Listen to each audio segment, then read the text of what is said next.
What was your worst I tried to tell you moment?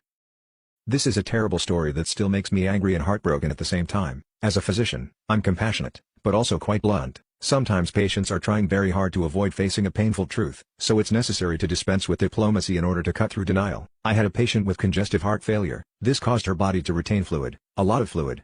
When patients have fluid overload, it strains their weakened heart even more. Fluid backs up in their lungs, legs, and even abdomen. You need to get the extra fluid out of them immediately. Other than dialysis, the only way out is through the kidneys, so we give them medications called diuretics which make them pee a lot. This patient desperately needed to take her diuretics. She was being readmitted to the hospital every few weeks with respiratory distress and acute heart failure caused by fluid overload. We'd pull off the extra fluid with diuretics, send her home, she'd stop taking them, go back into overload, and come right back to the hospital. Lather, rinse, repeat.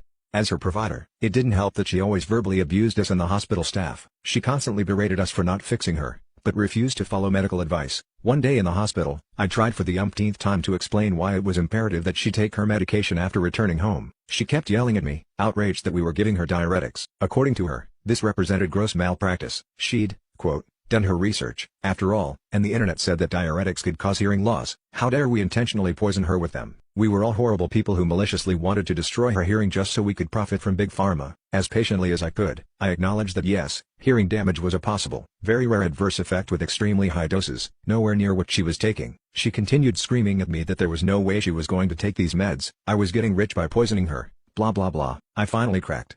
Look, you've got two choices here. 1, take the medications, have ringing in your ears, and be alive to complain about it. 2, don't take them, have perfect hearing, but be dead.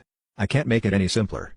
Take the meds and live or don't take them and die. She went home, didn't take them, went into fluid overload, then respiratory arrest, and was admitted with severe brain injury from lack of oxygen. Only had activity in her brainstem. I wanted to shout at her. I told you to take your meds. I told you. Now look what happened. Of course I didn't. Instead, I spent hours with her family while they made the agonizing choice to take her off of life support. So yeah, that was probably the worst I tried to tell you moment of my life.